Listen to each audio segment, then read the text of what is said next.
we've talked about the similarities or the things that you hope to project on Trey that Josh Allen may have. And then from a rushing standpoint, Josh Allen's numbers have been used, as have others. But here's the numbers from, again, PFF breaks down the scrambles versus just the designed runs. Doesn't differentiate between, QB sneaks where the only run option on the play is the quarterback sneak or an RPO or a zone read, whatever. But here it is for Josh Allen. We're in season 5. Take out season 5. It's only been 2 games, which is tough because, Trey's only played in 4 games. So Josh Allen's played as many years as Trey Lance has started games, which is part of, I don't love using numbers for that reason, but the sample size is small. But anyway, so his rookie year, Josh Allen ran 5% of the time by design. On the balance of his career, it was almost 8%. It was 7%. Last year it was 5.5%. So Josh Allen has run the ball about 6% of the time by design, not counting scrambles. Trey Lance, not a lot of games here. 179 snaps last year, 84 snaps this year. Last year was 15% QB runs. This year was 14% QB runs. It was 12. It was 3 this week, past week, and 9 in week 1. So that number is obviously big. It's more than double Josh's number as a percentage. So that's been used as an example that Kyle was at a disproportionate level putting Trey Lance in harm's way. So what do you think of that? Let's start there.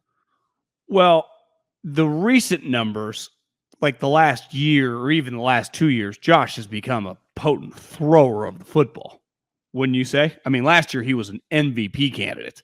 So his most valuable skill as a player is one of the most valuable skills in the league, him throwing the football. I actually think it feels like we've all kind of dived into these numbers over the last 3 days since Trey got hurt.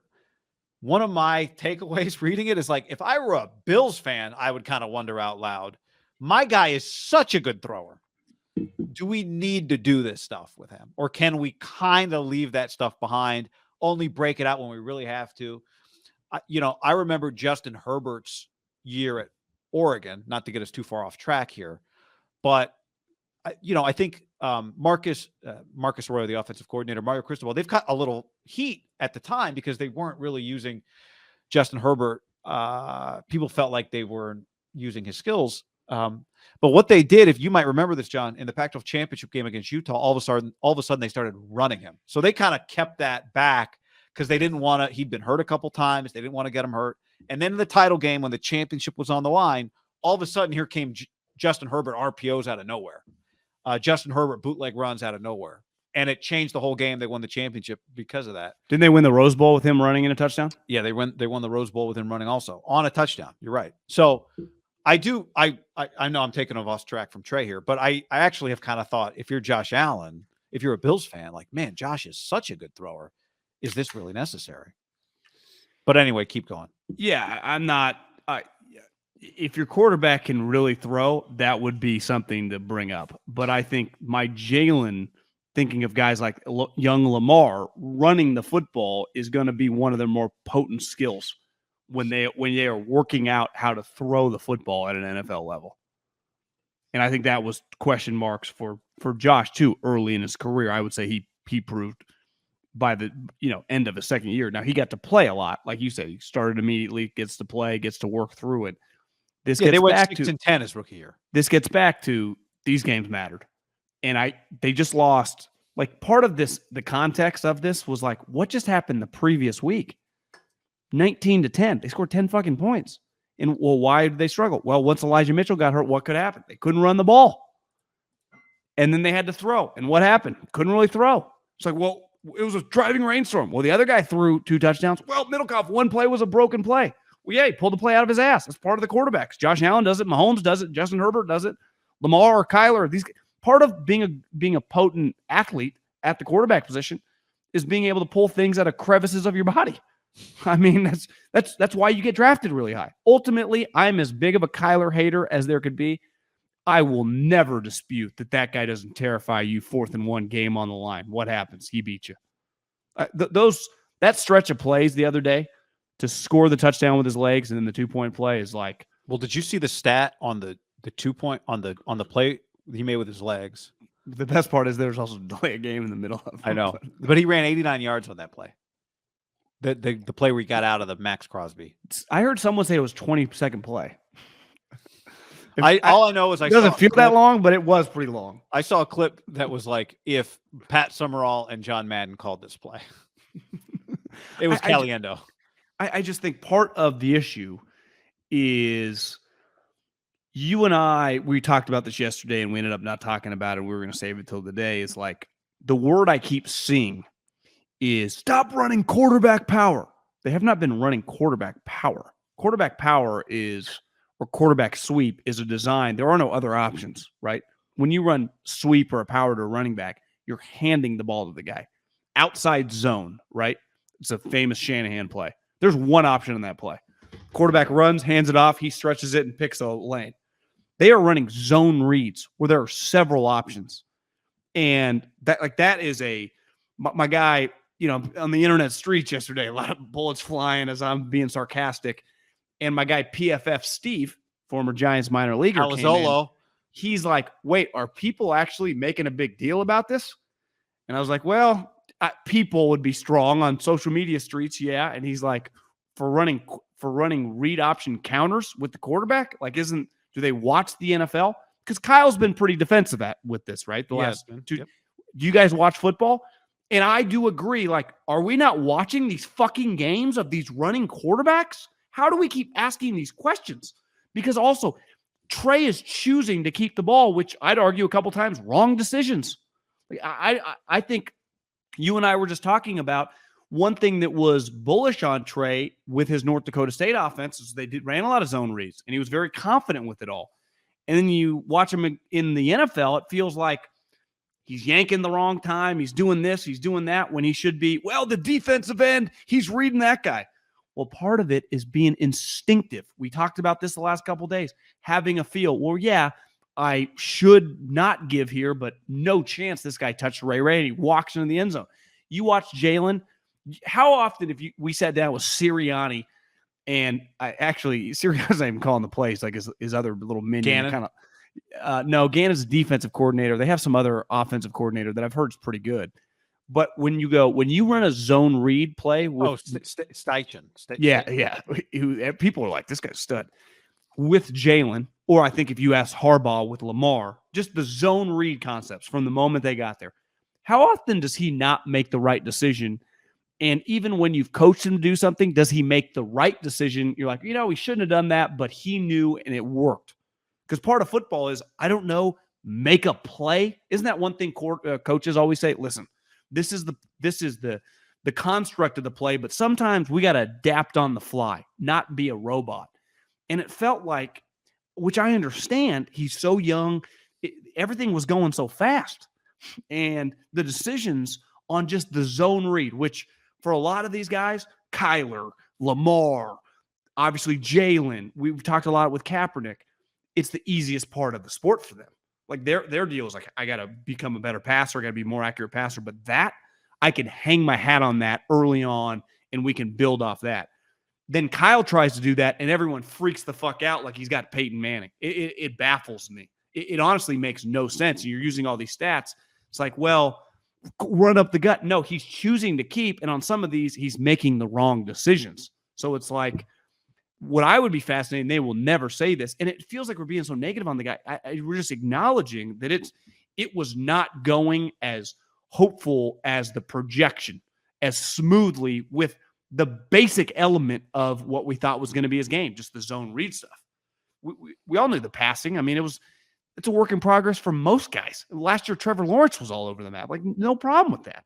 But it's like, wait, I'd be fascinated if you sat down with Kyle and even McDaniel last year when some of those plays, like, he should have given it this time. He shouldn't. And it makes sense. You got Chandler Jones flying up. That guy moves a little quicker than the outside backer from Weber State or South Dakota State. And it felt like the speed of the game. I pushed back. You were on this from the beginning. And I was hopeful. I was like, I think he's just figuring out.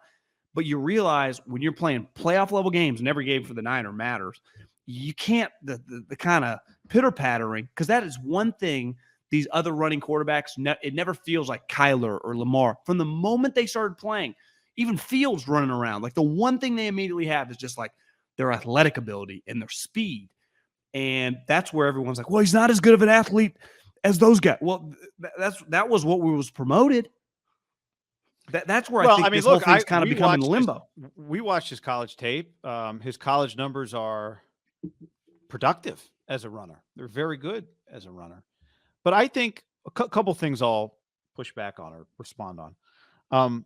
I said last week I thought 13 carries. Now, not all of them were obviously design runs. 9 of them week 1 was too many. I think part of the challenge here is that we're using these Trey numbers before we really have a legitimate sample size on him, right? But if they were going to run him this many times per game for 17 weeks, I think it's reasonable to say he wasn't going to make it 17 weeks. And I do think that was too much, especially if we take what you just said, which is that he doesn't look comfortable as a runner. Well, if we're going to give Nick Sirianni and the Eagles a lot of credit for figuring out what their quarterback, Jalen Hurts, is most comfortable with and does well and having him do that stuff, then I think it's fair to question, is Trey comfortable as a runner? Because if he's not, maybe that puts you in harm's way being uncomfortable as a runner. And that's been my belief from the beginning, is that he's not a totally comfortable NFL runner. And that running him puts him in compromising positions. And that you're actually not doing what's best for the team. Which is a fact, like a known fact now. He gets put in compromising positions when he runs because he's not comfortable in space. Right. We saw Isaiah Simmons year 1, this thing year 2. He kind of hesitates. So Kyle's evaluation then, and this is, I saw okay, don't run him, then do what though? No. Well, I was going to say, hold on. It was just Richard Sherman said yesterday. Did you see this on his podcast? Missed it. Basically, I think I'll paraphrase. I think they're a better team right now with Jimmy. Not a dramatic take, not a wild take. I tried to find the video, so if I'm misquoting him a little bit, someone give me the real quote. But I couldn't find the video before we started the podcast. But I do think Kyle's evaluation clearly, and this is where, and maybe it's grasping at straws. It sounds a little crazy. Would Kyle have run him that way if he didn't have Jimmy Garoppolo? Because if you don't have Garoppolo as the backup, then maybe the evaluation is like, all right, what is best for him? What is best for the team? But the number one thing we need is to not have Brock Purdy or Nate Sudfeld playing in games. So we'll give up a little bit of his effectiveness to make sure that he's just on the field because he's still better than my other options. I don't know. But I do think at the end of the day, what you were going to need from him was to be able to throw the football effectively. And you put at risk his ability to develop that skill by running him a lot. Now, maybe you run him a lot, nothing ever happens, and you get lucky. Like I said, I'd be a little concerned about how much Josh Allen runs. But Josh is a more confident runner, it feels like. He's a more physical runner, even though Trey's big. And maybe Trey would have developed that understanding when to take a guy on, when to slide, even though sliding can get you hurt too. There's not a debate. Like, you are in harm's way more if you run the ball more. My question for Kyle would be, is what we've seen through 2 weeks, because the Bears game, I mean, it's in a driving rainstorm. So maybe he was going to run the ball that much. Then Elijah Mitchell gets hurt. Then Ty Davis Price gets hurt. So maybe he was going to run the ball more. I don't know. Like, his running backs are dropping like flies. Like, we know that Debo's in harm's way when he runs the ball, right? Because Debo's in big collisions.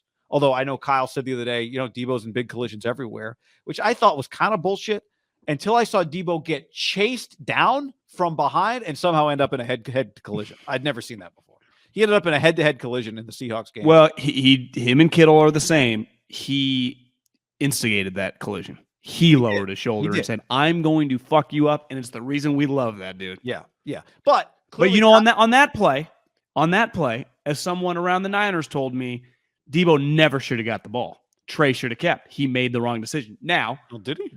That's where the instincts come in. Debo made 4 people miss. The guy right at the line of scrimmage, and then 3 more defenders on the second level. He's a very good running back. And he's an elite running back. You could argue that Kyle's made the same decision with Trey that he's made with Debo. Losing Debo would be devastating. Putting him in harm's way is bad, but this is what I have to do. At the end of the day, it actually feels like Debo runs the ball more than he actually does. I think he had, 3 or 4 carries in that game the other day? I got to double check here. Well, because he still gets like bubble screens and stuff, so he gets the ball a lot behind the line of scrimmage, swing routes. he lines up in the backfield sometimes when he doesn't even get the ball. Now they do that with Ray too. I mean, it's part of the. I watched in the Dolphins, like it's part of the modern day version of this whole thing. You know, the Packers can't do it because they don't have players like that. So Debo had 4 carries. I've seen Cooper Kupp kind of run back and kind of run around. It's not as you're right. It's they end violently, so it feels powerful when he runs. And Trey's had some violent endings to his runs. Here's the thing, though. I hear what you're saying about the running. So let's cut the runs in half and those equal passes. What's his percentage? Yeah, if they don't feel like, because people throw deep. Mahomes and Josh Allen don't throw deep every play. The majority of throws, I would say, are within 15 yards and in, which they don't feel he's accurate at all on. And one thing I asked, like, what have the last couple of weeks been like at practice? Asked someone. They said very up and down. And it just goes to running basic stuff. And obviously that's the hard part about the runs at practice. Like at least a pass at practice. Like if we run a full speed, whatever, an out route or a dig route or just something, it is between the quarterback, the steps, and the wide receiver. Like that is the route, right? That is the play. The run play is nowhere near the same, correct? Because you're not tackling. It's just completely different. At least the route, I can just go, would this work or not?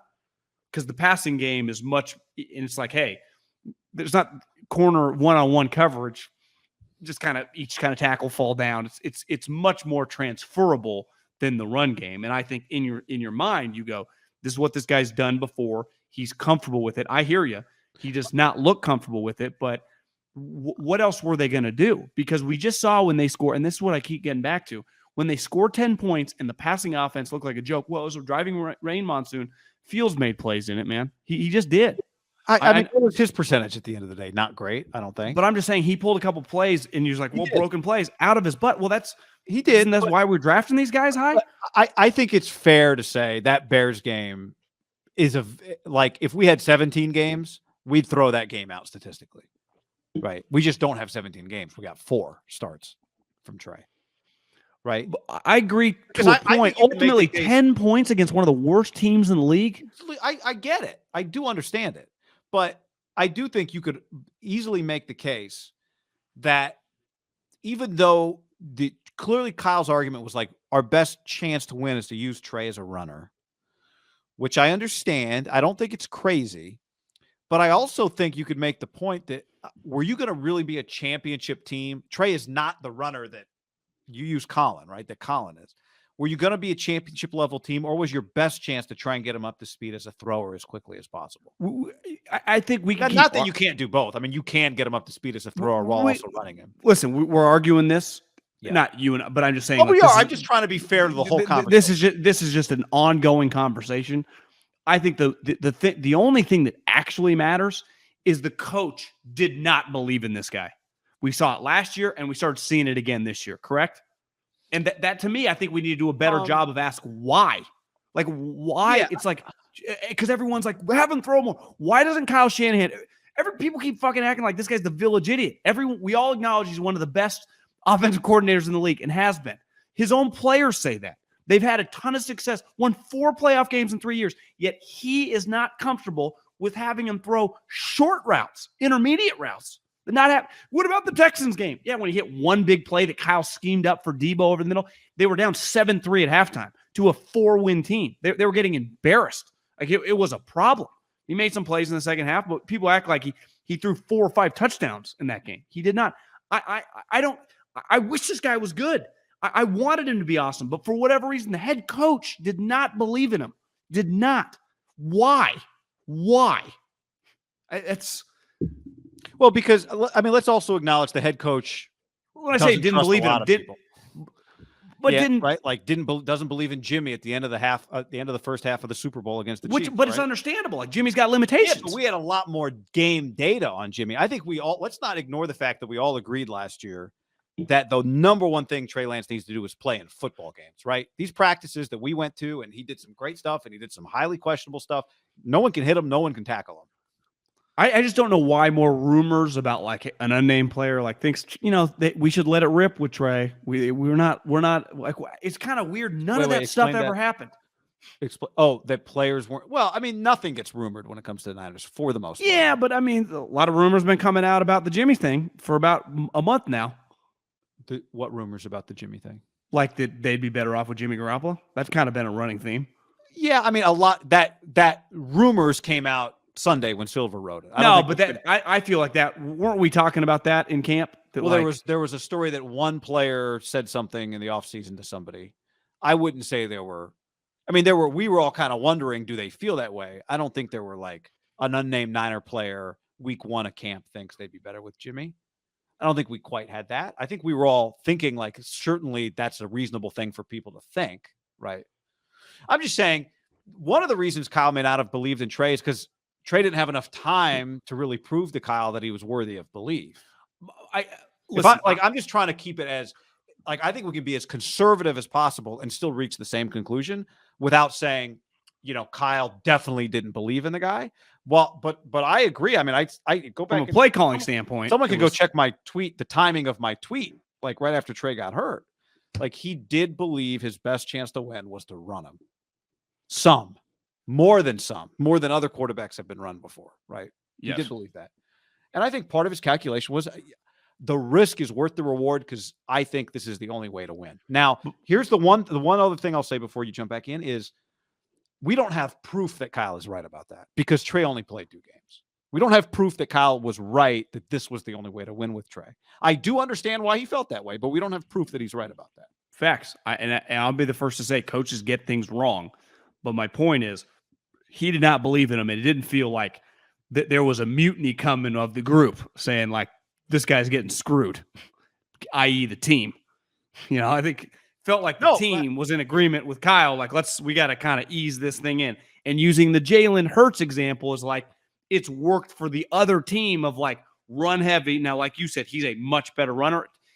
We're finding out quickly, like Trey is a hesitant, unsure runner. So that my whole point is like, then what does he do well? Inaccurate quarterback and not a good runner. It was trending. Like there were some question marks. Well, look, and I would even say a lot of people went to camp and watched a bunch of Trey Lance throws. You, me, a lot of people, the people that cover the team every day, fans were there. Go back and watch all the videos we did from camp if you want, or go back and watch some of the stuff we said last year. Some of the post-camp videos were us saying, oh my God, he made some great plays today. And there were plenty of post-camp videos and post-game videos from last year of us saying, boy, this is not ideal. There are some things they're going to have to figure out here, right? And if he wasn't hurt, maybe he would have had 17 games to figure it out. If Jimmy wasn't here and Trey wasn't hurt, we would have had a full season of watching it. But we don't get that. Right. Well, one conclusion I think you and I came to yesterday, and we talked about this before we hopped on today. Most people were in agreement universally that, like, God, this is an incredible spot to land into. And I would say for the most part, if you're just that? Yeah. But I underestimated how big a project, like how hard it is for a project. And this would have been the same for Josh Allen on a team whose expectations is to win playoff games. I think that is actually the wrong spot to be in. Now, Mac Jones would have been an easier fit, though under no circumstances can you draft Mac Jones. So you got to draft this guy. But then there's the question of, like, Jimmy Garoppolo is a better player right now than Trey Lance. He just is. I mean, the players all know it. The coach knows it. Most people not on Twitter.com know it. But, like, it's because they're trying to win this week in Denver, because they're trying to win next week with the Rams. Now, in 3 years, obviously, the guy with more talent, in theory, can improve and become a really good player. But good teams don't have the time to figure it out and potentially go 7-10 because he's completely over his head.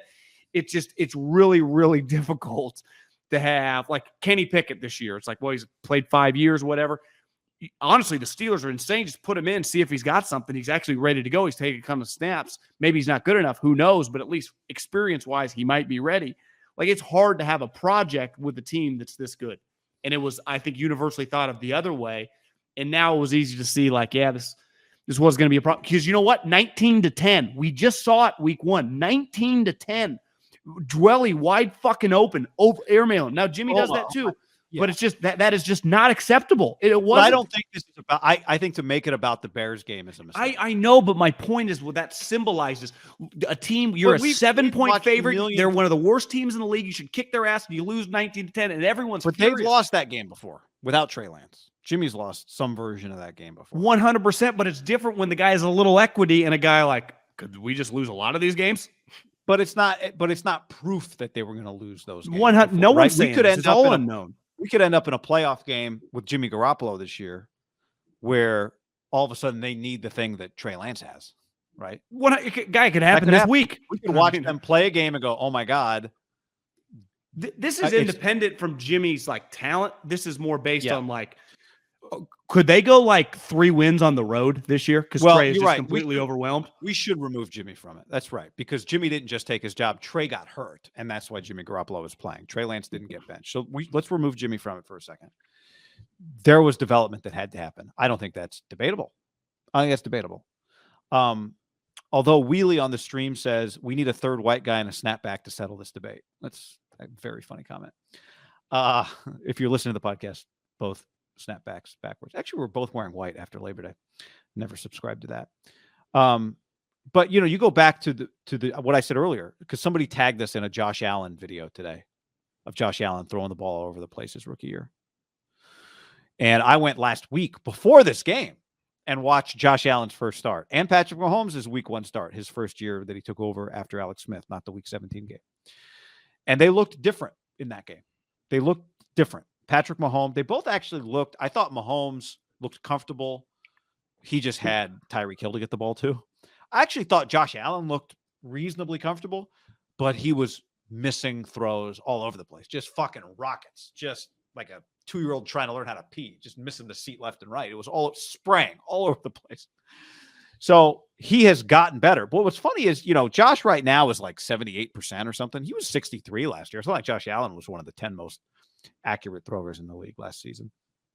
There was a lot of touchdowns, but his team was not supposed to be good. They were 6-10, right? Yeah. It didn't matter. Like, he's throwing lasers all over the place. It didn't matter. They were bad. Their thing was, we have to just develop this guy. We will fail with him. No one's getting fired. Sean McDermott's not getting fired. The OC's not getting fired.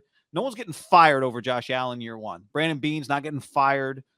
The point is, we're going to invest now. You're going to take, this is what you do with young quarterbacks. For the most part, you take 1 step back to take 2 steps forward. That's what you do. Well, this franchise was not prepared to take 1 step back to find out if Trey was going to be 2 steps forward.